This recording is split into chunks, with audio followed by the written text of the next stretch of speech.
I'm alive. I think I'm going live. I think I'm going live. I think I'm going live. I think I'm going live. And I might just be live. Actually, I better check that all my audio things working on here. Fine. It looks like all my audio's working fine. Just a double check on YouTube on my phone, like I always do. Hello to everyone again. I did do a live stream earlier today, but my computer was lagging and it was being a bit awkward. My computer actually needed an update. I've done the update now. Hopefully, this live stream works fine. Yes, I'm live. Hello to anyone who's watching. Apparently, according to YouTube, I have one person watching. Hello to that one person. It's Friday, people. Happy Friday. If you've made it through the week, happy Friday. If you've not made it through the week, you've only got a couple hours left and then you'll be off for the weekend. So, happy Friday, everyone.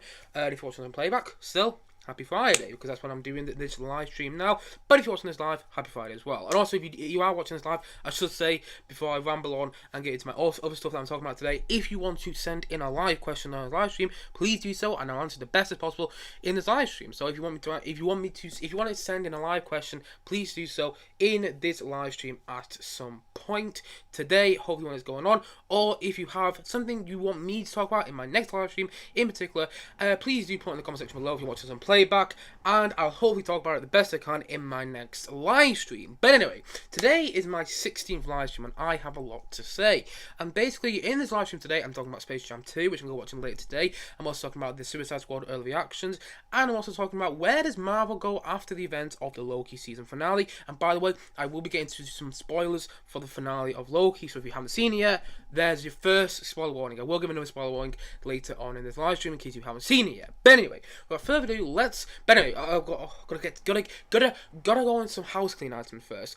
But anyway, basically, if you don't know what this live stream is, basically once or twice, or maybe or sometimes 3 times a week, I do these live streams to talk about current movie and TV news. Can't even pronounce my words right today.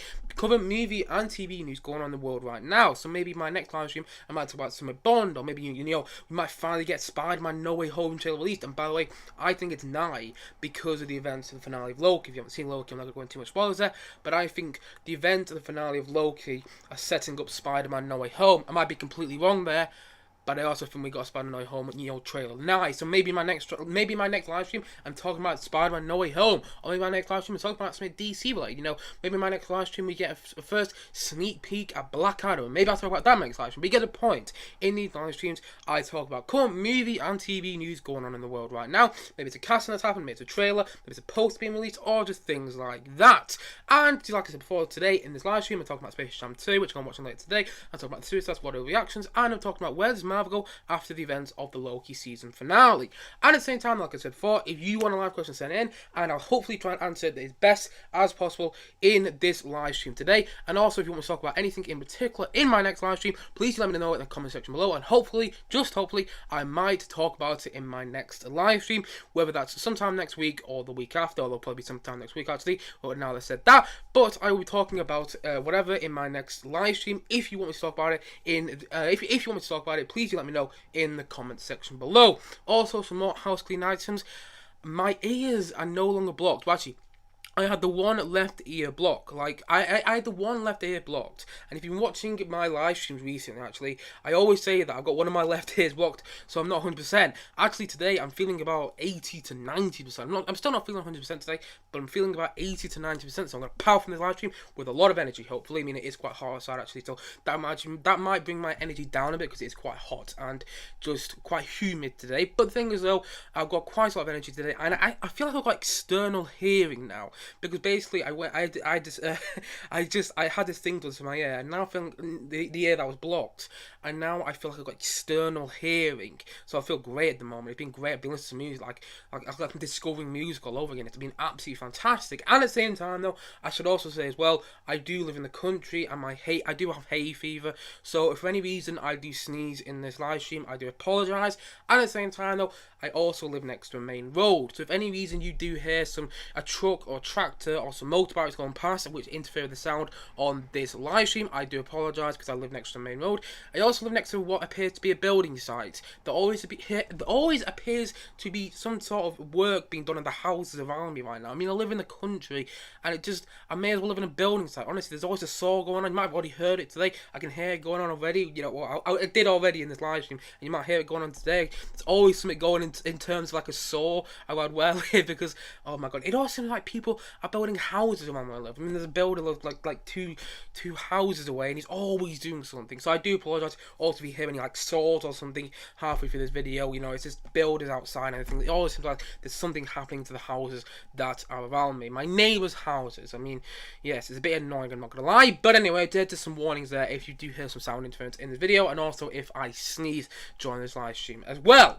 But anyway, without further ado, I've rambled on enough there. Let's get into my topics today so I can ramble on a bit more. So, let's move into topic number 1. I've got the image up there. Topic number 1 today is... I'm gonna go right there. Space Jam 2. Yes, I got it right there because it's mirror for me, so I wasn't actually sure where I was pointing there. But anyway, my view. My topic number 1 today is Space Jam 2. It's gonna do the curtain there a bit, so you can see my hands. Oh yeah, my hands are covered by the sun from outside now. But anyway, without further ado, let's get into topic number 1, which is Space Jam 2, aka Space Jam: A New Legacy, and my anticipation for this movie.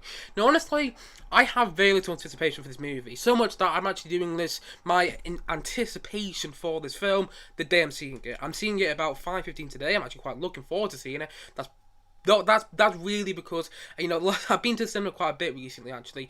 But the thing is, though, one of my ears has always been blocked, so I haven't got the full sound experience in the cinema. It's quite annoying that, but now, like I said, I feel like I've got external hearing, so it's going to be great to be in the cinema again. But anyway, I'm excited to see Space Jam 2, actually, because of that reason, really, because I'm just excited to get back into a cinema where I can actually hear with both ears great. So I'm looking forward to seeing it, and I must admit, I kind of like the first Space Jam. I mean, it is silly, and it's stupid, and it is all over the place. It's a very messy film in terms of the way it's made as well, and the way it's directed. But the thing is, though, I kind of enjoy it. And the funny thing is, I'm someone who never really grew up watching the Looney Tunes cartoons. Pardon me that I took some lunch before I did this video. But anyway, yeah, I'm someone who never really grew up watching the Looney Tunes cartoons, so I really had no personal connection to the characters in Looney Tunes the characters in Space Jam whatsoever, the first Space Jam. But actually, I really enjoyed it. I just kind of thought it was a bit of nostalgic fun, and honestly, I watched it a couple of weeks ago as well, and even so, it is bad in terms of the way it's made and everything. All the bad stuff kind of actually makes me like it a bit more. It's one of those weird things where it's kind of like there's quite a lot of things going wrong in the film. The CGI has really not aged well, but it's all kind of enjoyable to watch. And also, it's got Bill Murray in the first film, which I enjoyed quite a lot in there as well. I enjoy watching Bill Murray in that film. He's part of the Space Jam basketball team, and so I enjoy the first film quite a lot. It's not one of my all-time favourite movies. I don't even watch it that much. I just kind of enjoy it whenever I see it. I enjoy the first film, and so naturally I was intrigued to see what the sequel's going to be, even though it's way too late. Like, the first Space Jam came out in 1996. This one's coming out in 2021. There's a bit of a gap between both of them. There's a bit of a larger gap than maybe intended. But here we are. We finally got Space Jam 2, aka Space Jam: A New Legacy. So I'm actually quite intrigued to see this film. And honestly, I'm actually quite intrigued to see this film. And the reason I am intrigued to see this film is because of the trailer. Oh, I've got a truck coming past, so I'm gonna pause a sec while the truck goes past. I don't know if anyone heard the truck going past there. Get a little sound effects because I do live next to a main road. But anyway, going back to Space Jam 2. The reason I'm actually kind of intrigued in this film is because of the trailer. And the trailer came out a couple of months ago now. And honestly, I didn't think the trailer was going to be anything special. I watched the trailer, I actually kind of liked it for one reason in particular. It kind of gave me Ready Player One vibes. I've only watched Ready Player One, the 2018 Steven Spielberg film, which I like quite a lot, by the way. Even though it's got quite a lot of big problems, I quite like Ready Player One. It gave me those vibes. Like, Ready Player One uses all these, different iconic characters from all these, video games and films and past and everything. Like, you have Iron Giant in there, you have, King Kong in there, you have loads of other things in there, like the reference to Alien, you have a reference to Thriller, the Michael Jackson song and something thing, and so on and so on and so on. You get the point. Ready Player One is a very much it plays on all those video games and movies from the past, which I like quite a lot, and it even does some things like nowadays as well, like it references to Overwatch and Halo in that film as well. But anyway, going back to Space Jam 2, the reason I brought up Ready Player One there is because the trailer for Space Jam 2 actually reminded me of Ready Player One. Like, when you watch the trailer, you have the Iron Giant in the trailer for Space Jam 2. You have King Kong in the trailer, and I was like, oh, this is all really interesting. They're playing on like what they can do with Warner Bros. Like also in the trailer, you have loads of references to Batman and Robin. Like I'm pretty sure at one point in the trailer, I'm not sure if it's an official trailer, but it might be one of the more recent trailers released. You actually have LeBron James, who's obviously the main star of this Space Jam, and Bugs Bunny dressed up as Batman and Robin. And obviously, that's what Warner Bros. Can do because it's a Warner Bros. Produced product, and and also at the same time, the Warner Bros. Own DC. So they're kind of playing on what they can do. At the same time, though, in the background of the Space Jam 2 trailer, like the Joker, Jack Nicholson's Joker. You've also had like people from Clockwork Orange. And you know so many references like past Warner Bros. Products, and that kind of intrigued me. I know it shouldn't because that's kind of product placement in the end, and it just kind of make it's all a bit gimmicky. I know it shouldn't intrigue me, but it kind of does. In the same way it intrigues me Ready Player One. I'm a fan of Ready Player One quite a lot. And the thing is, though, this film, when I watched the trailer for this film, it kind of gave me the same vibes as Ready Player One. And so I'm interested in it, even though the plot it sounds really silly. LeBron James' character's son in the film, well, LeBron James is playing LeBron James in the film, but anyway, LeBron James' son in the film is captured by this, CGI Don Cheadle in this film, in the trailer for Space Jam 2, and basically, LeBron James, in order to save his son, he has to go through all these Warner Brothers worlds and basically end up the Looney Tunes character, and he has to play basketball to save his son. Unbelievably silly plot. Okay, it's an unbelievably silly plot, but in the end, I'm not going into this movie expecting something like The Godfather. I'm not going into this movie expecting something like, I don't know, Jurassic Park. I'm not going into this movie expecting an excellent piece of cinema. That's my point. I'm going into this movie expecting a bit of fun. And the funny thing is, I actually watched a movie yesterday, which was fun, and it was enjoyable, nothing more, nothing less. And hopefully that's what I get from Space Jam 2. And hopefully I just enjoy myself with it. I'm not going to go into this movie, like I said, expecting an excellent piece of cinema. I don't think I'm going to come out of Space Jam 2 going, that is one of the best pieces of cinema I've seen for a long, long while. I don't think I'm going to get that, but hopefully I get something that's enjoyable. Hopefully it's just a film that I sit there and I have a huge grin on my face whilst I, watch the film, and hopefully it's just enjoyable. However, I do also have some worries, like if we jump to Rotten Tomatoes right now, though, going to the optical illusion. If we jump over here to the internet, that's why I'm doing my live stream now. If we jump over here, the Rotten Tomatoes score for Space Jam 2, aka Space Jam A New Legacy, is not great. Look, it's got 38%. And, sometimes I don't even trust Rotten Tomatoes, but honestly, it doesn't sound great when it's at a 38% score. When it's like a 50% score, I'm a bit, I can, give or take Rotten Tomatoes when it's like 50% for a film, because, Bohemian Rhapsody like a 55% on Rotten Tomatoes. Bohemian Rhapsody is like one of my favourite movies of 2018. But anyway, let's read some of the reviews from Space Jam already. Space Jam A New Legacy gives one good franchise master before it all becomes nauseating. The rest feels like it was directed by a sentient headache. Not great review. Space Jam 2 is a smoother, less grating experience than the first one. Faint praise, faint movie. Yeah, I think people are going to be really critical of this movie. Aren't quite guessing what it's made for. In the end, like I said before, I'm not going to this movie expecting an excellent piece of cinema. I'm going into the movie, hopefully getting a bit of fun out of it. Let's look at this one over here from Brian Lowry. The first Space Jam was hardly a classic, which should temper expectations. Yet even by that standard, this marketing-driven exercise too often plays like the a scene version. I can't know what that was. A scene version of it. Yeah, the first film is not a classic. I enjoy it. It's kind of a bit of a guilty pleasure. I wouldn't say it's a guilty pleasure, actually. I enjoy the first one, but it's not a classic. But here's positive review. That's what I'm going to end this topic on. A positive review on Space Jam 2, which is hopefully going to get my excitement up a bit more when I go and watch it later today. Space Jam doesn't break new ground. For that, we need Sylvia Flowers and New Legacy. But there's something to be said for a movie that delivers exactly what it promises. Fingers crossed that's what I get from it. Like I said before, I'm not going into this movie expecting anything special. I'm just going to go into expecting something like a bit of fun. Like, I don't know, I'm trying to think of me recently that was a bit of fun. Something like Cruella, where I just go into expecting something that's not brilliant. Pardon me again there. Something that's not brilliant, but just hopefully quite a lot of fun. And hopefully I get that with Space Jam A New Legacy. Like I said, I'm not expecting anything special, but hopefully it's just a bit of fun that I can sit there and enjoy in the cinema. But anyway, that was topic number 1 today. So without further ado, let's move into topic number 2. And topic number 2 today is the first reactions to James Gunn's The Suicide Squad. Now, I should put some context on The Suicide Squad for me personally. It's one of my most anticipated movies this year. Honestly, I've got a big list of my most anticipated. I got a big list of my most anticipated movies yet to come out this year because we're still halfway through the year.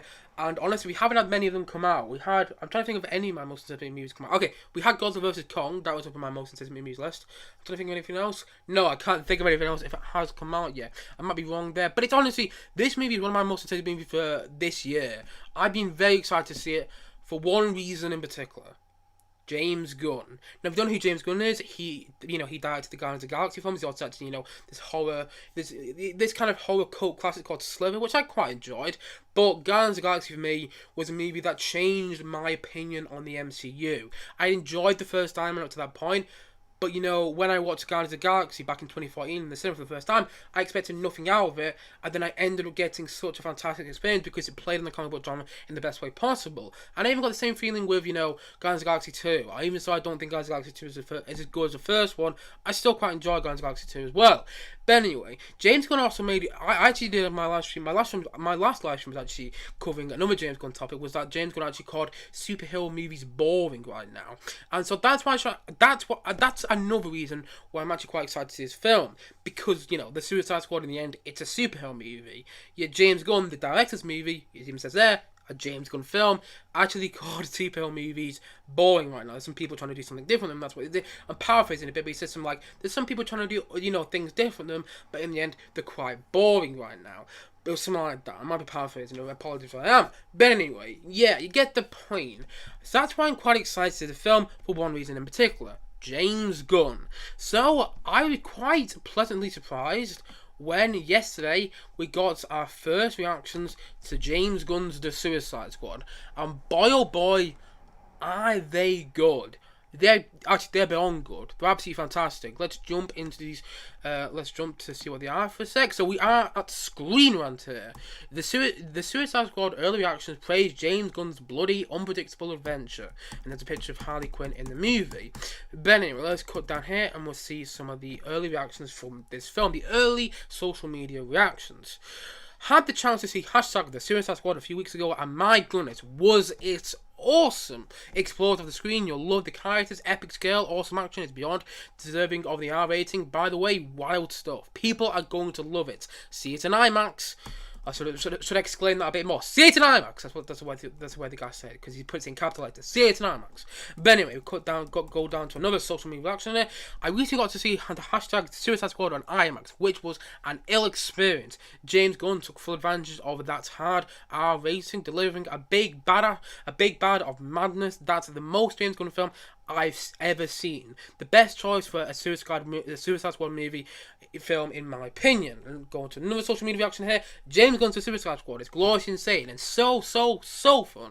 After watching it, you'll think you might have dreamed it. Whew. Everyone is excellent and deeply committed to the material and its singular mood and wild ass aesthetic. Can't wait to ride this roller coaster once again. And there's a shark emoji because we have a CGI animated shark in this film who's voiced by Sylvester Stallone, which is genius in my opinion. But anyway, cut down here. Surprise, surprise. James Gunn knows how to ensemble a team of badass idiots and make magic happen. The Suicide Squad brings equal measure of gore and F-bombs, all in the name of dumb juvenile entertainment. Easily the most fun I've had at any studio release this summer season. Exciting as well. The Suicide Squad is one big playground for James Gunn, and you can tell he loves playing in every corner of it. The cast is out of this world, and the film is the bloodiest DC film yet. The highlights are Killer Shark and Polka Dot Man. Anyway, we go down a bit further here. The Suicide Squad is fantastic and no holds barred superhero comic bonanza. Unpredictable in story, unique in style, and full of risks. It's also violent and hilarious. Action set pieces are insane. Idris Elba, Margot Robbie, and the rest of the cast are awesome. James Gunn has done it again. Let's go to another comment here. The Suicide Squad is such a fun, violent, and entertaining film that feels a perfectly balanced mix of blood, comedy, and heart. James Gunn is a genius and takes full advantage of the hard R rating. This is definitely not a movie for kids. Includes 2 post-credit scenes. Could go down here a bit more. So, the skeptic loved The Suicide Squad. It is balls to the wall bonkers in very entertaining ways. I.e., if you're wondering whether James Gunn and that super rad the Suicide Squad cast would truly go when the material and the R rating, indeed they do. Go down even further here. The Suicide Squad is a gory and explosive time that perfectly encapsulates the chaos and violence of the source material. The cast is excellent together, and there's never a dull moment. Unexpected and fun. One of DC's best. Let's go to another social reaction here. Any doubts you might have over the Suicide Squad will vanish after the outrageous opening. It's a violent, hilarious, and unpredictable blockbuster, and everyone will have their own favourite from the terrific cast. It's just so entertaining that you'll want to see it again instantly. There's a sensing a theme here. Let's see if we continue on here. I had the best time watching the Suicide Squad. It is a swing for the fences kind of comic book movie, and I love it. It's big, bold, and visually stunning. You'll see James Gunn's horror roots splattered all over this thing. It's violent but hilarious, angry but also very sweet. And that's pretty much all the social reactions on this page. So yeah, the point. I went a bit all over the place doing all those reactions there, but honestly, that's just because of how excited I am for this film. Like I said before, it's one of my most anticipated films this year because of one reason in particular, James Gunn. And he sounds like he's once again delivered with this film. Honestly, it sounds great. It sounds like it's going to be so much fun. You know, you sensing a pattern when I was reading out the other reactions. You know, violent and fun. Violent and hilarious. I'm very excited to see this film. I can't wait to have this really fun, blown out, insane time in the cinema. That's what this film sounds like it's going to be. Honestly, I didn't expect the social reactions to be this good. I expected them to be good because it's James Gunn. He hasn't really made a bad film, in my opinion. I still quite like Sliver. I don't love it, but I still quite like Sliver. But the thing is, though, which is one of his early films, by the way. But the thing is, though, I didn't expect social reactions to be this good. I mean, people are saying it's James Gunn's best film yet. And the thing is, though, he's done Guardians of the Galaxy, and people say it's also James Gunn one of the most people are also saying it's James Gunn's most pure film yet. It's the most James Gunn. Apologies there. Just kind of lost my words a bit there. Just gonna have a little drink of water. Don't know what happened there. Sorry.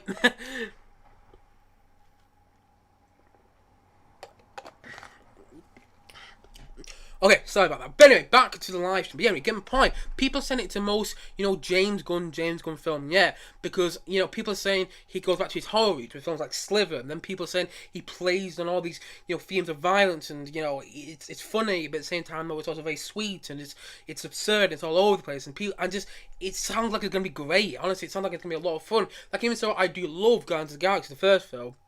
So I do love Guardians of the Galaxy. I must admit, the third act of the film does go a bit generic superhero MCU in my opinion, like when they're trying to blow up that big ship and everything, and you got all these spaceships going all over the place. You get a big space battle in the third act of the first Guardians of the Galaxy. I'm not the biggest fan of that, but in this film, it sounds like James Gunn just got free reign to do whatever he wants. Like literally, I don't know if anyone knows how this film actually came about. I'm gonna tell the story quite quickly here. Basically, James Gunn was working for Marvel. He'd done Guardians of the Galaxy 1 and 2, but then the thing is though, he got fired from Marvel over some offensive tweets quite a while ago, and even so, I didn't agree with those offensive tweets. I don't think he should have got fired, by the way. I think he's got a big warning, but not fired. But anyway, he did get fired, and basically, like a day or two after he got fired from Marvel, Walter Hamada, the studio executive at DC, just called up James Gunn and was like, "Do you want to direct a DC movie?" And they offered him Superman, by the way. But instead, he chose to direct The Suicide Squad, a Suicide Squad sequel. Although from what I'm hearing, it's not actually a sequel, it's more like a reboot, or like, I don't know what it is. But apparently, it's not a sequel, but in my opinion, it is. But anyway, basically, in the end, he chose to make The Suicide Squad. And honestly, that's intrigued me, why he chose to direct this film over a Superman film. And honestly, it sounds like he's just pulled it off once again. It sounds like it's absolutely fantastic. I'm very excited to watch it. And the thing is, though, by the way, to finish off that story that I just told about James Gunn being fired from Marvel and being hired by DC, he's actually being hired by Marvel again. They brought him back to the Guardians of the Galaxy 3. Like him, so he was fired from Marvel. They did say they were actually going to use his script for Guardians of the Galaxy 3 still, but now, not only are they using his script for Guardians of the Galaxy 3, he is coming back to direct the film as well. He came to an agreement with Marvel, which is quite good, because I'm excited to see Guardians of the Galaxy 3, but I'm going to be honest, I'm more excited to see the Suicide Squad right now. It comes out later this month. I mean, I know it says August 6th there on the poster, but it comes out early in this country. I'm very excited to see it. Fingers crossed it's great. But until then, we'll have to wait and see. But honestly, the early reactions sounded absolutely brilliant. I'm very, very excited to watch this film. And so that's topic number one, or that's not topic number one, that's topic number two completed on this live stream today. So without further ado, let's move into topic number three, my final topic on this live stream today. And topic number three on this live stream is, where does Marvel go after the event of the Loki season finale? Now, I should point out here, if you're watching this and you haven't seen the Loki season finale, I do apologise. I will be getting into the spoilers for that season finale. So if you haven't watched the Loki season finale yet, and you haven't got around to it yet, I do apologise. I will get into some spoilers. So here are spoiler warning, spoilers. Right, there's your spoiler warning, because I'm going to get some big spoilers for the Loki season finale right now. The multiverse has opened up. We know now that there's all these different timelines. Where does Marvel go after this? Oh, it's quite exciting in my opinion. And honestly, I think now, with all the multiverse stuff happening in the last episode of Loki, I think now we've got a better chance, more than ever, of getting the 3 Spider-Men in Spider-Man No Way Home, which I am very, very excited about. Pardon me there again. I think now more than ever we've got a chance of seeing, Tobey Maguire and Andrew Garfield return in Spider-Man No Way Home, because it just opened the gates for that. I mean, we're hearing all these rumours at the moment. I wish we'd confirm soon. We're on these rumours about Spider-Man No Way Home, like, apparently Willem Dafoe's Green Goblin might be coming back. We already know that Alfred Molina as Dr. Octopus is coming back. We know that, Jamie Foxx as Electro is coming back for the Amazing Spider-Man 2. There's even rumours that, Rhys Ifans as, the Green Lizard from the first Amazing Spider-Man film is coming back as well. There's all these rumours about Spider-Man No Way Home, and hopefully it's going to be confirmed soon in a trailer, because I think that the Sony executives I know, Spider-Man at the moment is Marvel, it's part of the MCU, but at the same time, though, it's also still owned by Sony. Sony get to decide when they do all the marketing and stuff for this new Spider-Man film, and so it's Sony's choice in the end when the Spider-Man No Way Home trailer gets released. But I honestly think that they were waiting for Loki to be finished. I think Kevin Feige, who is still, he's still involved with Spider-Man quite a lot. I think, by the way, he's the head of Marvel Studios, people don't know that already. I think Kevin Feige spoke to the person who's the head of the Sony Studios. I don't know who that is, by the way. He spoke to the person who's the head of Sony Studios and says, can you just wait till, next Monday and release the trailer?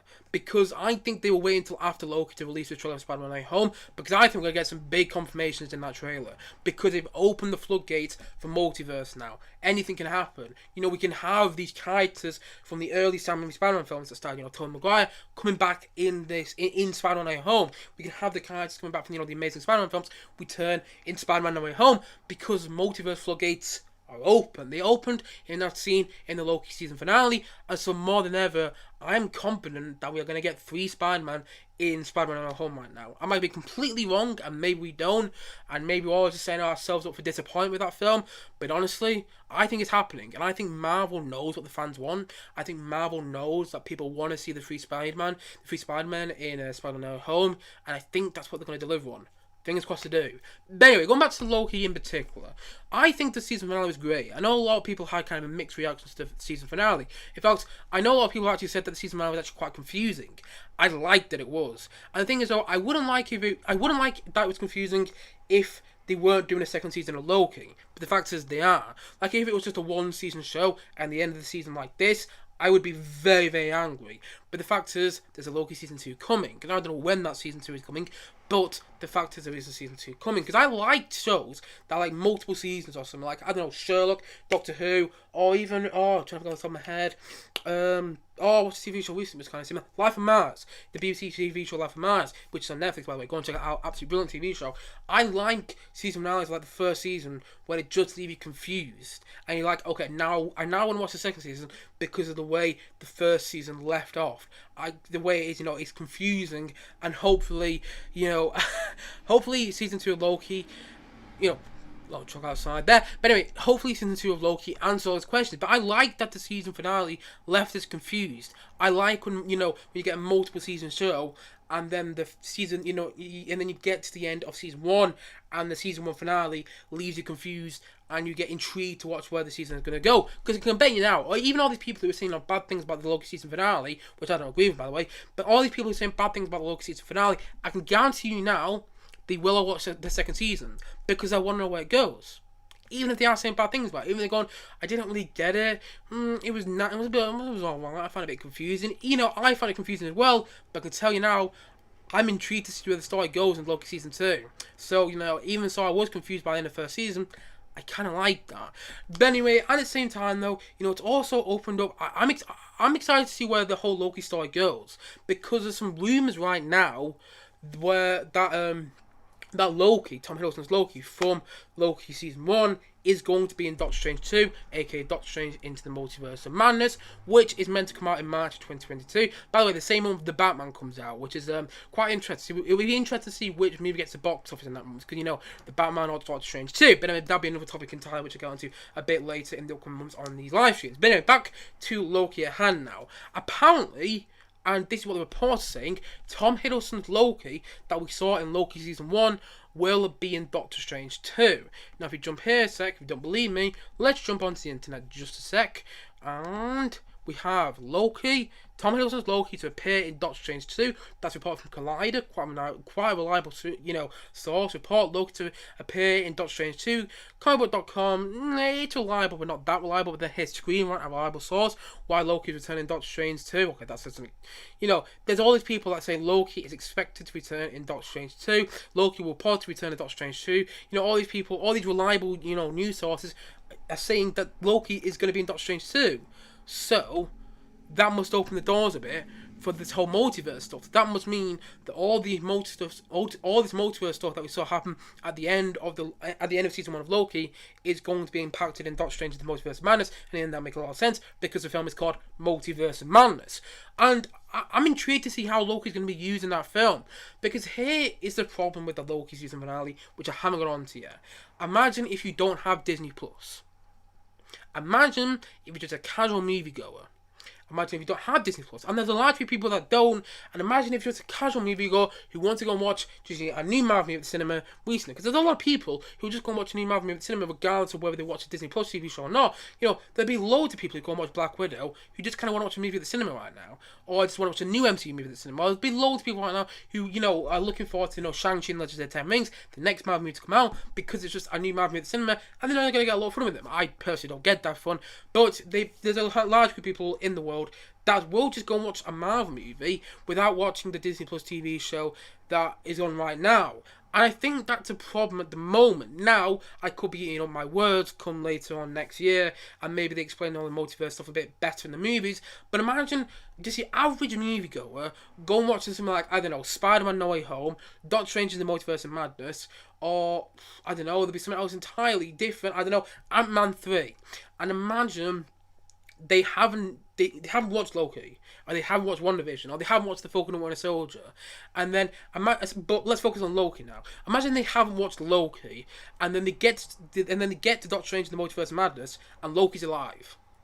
They won't understand that, because Loki died in Avengers: Infinity War. He proper died. That was the Loki that we followed. He died there, and there's kind of a new, different Loki. But at the same time, kind of the same Loki because of the way the character development has been going on throughout the first season of Loki. But anyway, get my point there. It's a new Loki, but imagine just a casual movie audience going watching Doctor Strange in the Multiverse of Madness, Tom Hiddleston as Loki popping up and going, wait, how does that work? He died in Infinity War. And I just think that's a problem for Marvel right now. Now, might get to Doctor Strange 2 and explain that really well. They might get, you might get a scene where Doctor Strange goes, okay, Loki survived because he's a variant of the Loki that we saw dying. He's a variant of the Loki from the first Avengers film, and basically now he's different, but he's kind of the same. It's something like that. But I'm just interested in how they're going to do it. I'm interested in how they're going to do the whole multiverse stuff.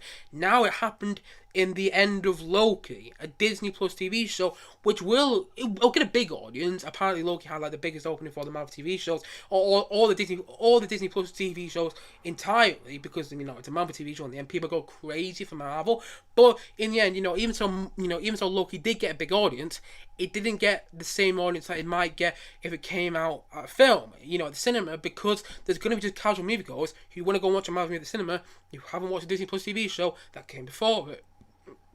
Pardon me again there. So you get my point. I'm just interested to see how they're going to deal with all this multiverse stuff. Now they opened it up at the end of Loki. So all the people who haven't seen the end of Loki, might be a bit confused come Spider-Man No Way Home, come Doctor Strange in the Multiverse of Madness, or come Ant-Man 3 as well. And the reason I brought up Ant-Man 3 there is because Jonathan Majors, who we saw as Kang in the season finale of Loki, is confirmed to return in Ant-Man 3. Now, whether it's the same Kang, we don't know, because obviously there's that infinite Kangs in the universe, which is going to be very interesting to watch, because I think Kang is going to be like the new Thanos. Bear in mind, he did just open up the multiverse. He's opened up all these universes now. You know, in the end, Thanos wanted to, destroy half the universe.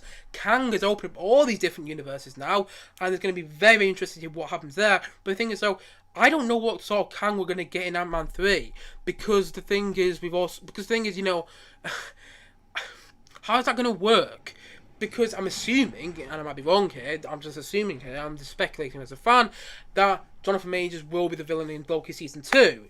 But we don't know when Loki Season 2 is coming out, but we know that Ant-Man 3 is coming out in 2023, early 2023, February 2023. So I'm interested to see how that's going to go, because people who haven't watched Loki again, who go and watch Ant-Man 3 when it comes out, won't understand Jonathan Majors' character. I won't understand why there's maybe more of him in that film. I'm not saying there will be, but maybe there's going to be multiple Kangs in Ant-Man 3, and people won't understand why if they haven't seen Loki. So it's one of those big problems with, moviegoers and people who watch a Disney Plus TV show right now.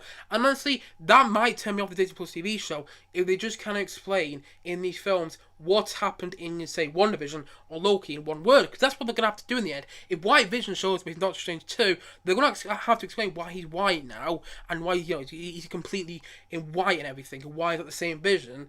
They're going to have to explain that in one sentence. And honestly, if they just sum up these Marvel TV shows in one sentence, in something like Doctor Strange 2 or something like Spider-Man No Way Home, it's going to annoy me a bit, and it might turn me off watching the TV show, because in the end, they're not going to risk annoying casual moviegoers for these films. They're not, there's going to be loads of casual moviegoers that just want to go and watch Doctor Strange in the Multiverse of Madness and have a bit of fun with it. But the fact is, though, if they haven't watched Loki, if they haven't watched WandaVision, apparently they're going to miss a lot of things. But I don't know.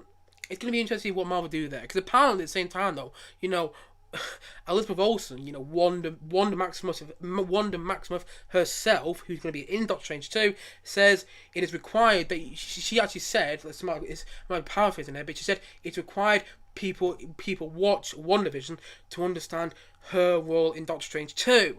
Well, what about if you don't have Disney Plus? It's a problem in Marvel right now. I'm interested in how they're going to deal with it. I think they will do it pretty well, but I also think it might turn people off watching the Disney Plus TV shows, because I think in the end, if there's there'll be a scene in Doctor Strange 2 where, say, I'm not saying this will happen, but where, say, White Vision comes into the film, and then I have to explain who White Vision is, and if they explain it into one sentence, it'll turn me off watching the shows, because I know then I'd be able to go into Marvel in the future and go, oh, well, I know they'll explain what happened in that TV show one sentence, so there's no point in me actually watching the TV show. It's a problem with Marvel right now. I'm interested to see how they deal with it. But, like I said before, I liked the Loki season finale, and even so people are confused with it, I liked that about it. I liked that it's opened up all these different possibilities for the future of Marvel, for the future of the MCU. And the thing is, though, I'm someone who's seen the Loki season finale, so I'm actually quite excited to go and see Spider-Man No Way Home now. Now, if you haven't seen Loki, you might find Spider-Man No Way Home quite confusing, or Doctor Strange 2 quite confusing. But that's not me. So for now, I'm quite excited to see Spider-Man No Way Home, because, like I said before, the Loki season finale has opened the floodgates for the free Spider-Man to return. I mean, we already know Tom Holland's going to be in the movie, but still, it's opened the floodgates for Andrew Garfield and Tobey Maguire to return as Spider-Man in Spider-Man No Way Home. Fingers crossed they do. And it's also opened the floodgates for potentially Willem Dafoe as a Green Goblin's return. We also know Alpha Melina Dr. Octopus return. I could go on and on. But give him a point then. I'm very excited to see that. And also, another thing it's opened the floodgates for is potentially the Loki variant returning in Loki Season 2. Now, we saw the Loki variant in the episode 5 of the first season of Loki. We saw Richard E. Grant as the older Loki. We saw the boastful Loki. We saw the kid Loki. We saw the alligator Loki. I love alligator Loki. We saw the President Loki as well. And maybe they come back in Loki Season 2, because all these different possibilities have now been opened up. And honestly, I would think it would be the biggest missed opportunity in the world if they didn't bring Richard E. Grant back as the older Loki in Loki Season 2. Fingers crossed they do, because he was so good in Loki Season 1 Episode 5. Honestly, when you see him with all the things like glorious purpose, and honestly, I really want to see Richard E. Grant back as the older Loki in Loki Season 2. Hopefully they bring back Alligator Loki as well. So, there's so many possibilities for Loki Season 2. Fingers crossed we pull it off. And at the same time, though, it does also raise some problems for Marvel. Where do they go now with all this multiverse stuff? It's going to be a bit gimmicky, maybe. Maybe, having multiple versions of the same character will just be all a bit... It might be a bit naff, and it might not work for the casual moviegoer. It might work for hardcore comic book fans, but it might not work for someone like me who hasn't read the comic books. And so when, I don't know, gets Doctor Strange 2, there's another version of Black Widow coming into it. It might not work for someone like me or just a casual moviegoer who doesn't understand the comic book. So it might be all a bit gimmicky that, but I can see that Marvel I can see that Marvel could maybe make it work, because Marvel do always have a plan with the movies. I'll give them that. They do always have a plan with where they're going in their cinematic universe. They have a plan with Thanos. We've got Thanos teased over like 20 odd movies in the MCU. So I think Marvel have a plan right now. I'm just very interested to see how they execute it, considering the multiverse got opened up at the end of a Disney Plus TV show. That's going to be very interesting to see how Marvel go forward with the movies in the near distant future. But anyway, that's the end of topic number 3 today. Well, I've rambled on a bit in the topic I did on Loki, but that's the end of topic number 3 today on this live stream. But anyway, guys, thank you for watching if you have already. And I'm going to run things off now because I've got things to do before I go out to watch Space Jam 2 a bit later. Which, by the way, I'll be putting my review of Space Jam 2 on the channel probably either Sunday or Monday, depending on when I get to film it, because I might be doing something tomorrow. So depending on when I get to film it, I'll be putting my review out on Space Jam 2 either Sunday or Monday, so look forward to that. Come quite soon on the channel. But until then, guys, thank you as always for watching, and if you haven't yet, please do click down below and like, subscribe on this live stream, and look forward to many more both film and TVs and live streams coming very soon on this channel. And remember, if you want me to talk about something in particular in the next live stream on this channel, please let me know in the comment section below, and hopefully I'll talk about them in my next live stream as one of my main topics. But until then, guys, see you guys again soon. Bye bye for now. Bye.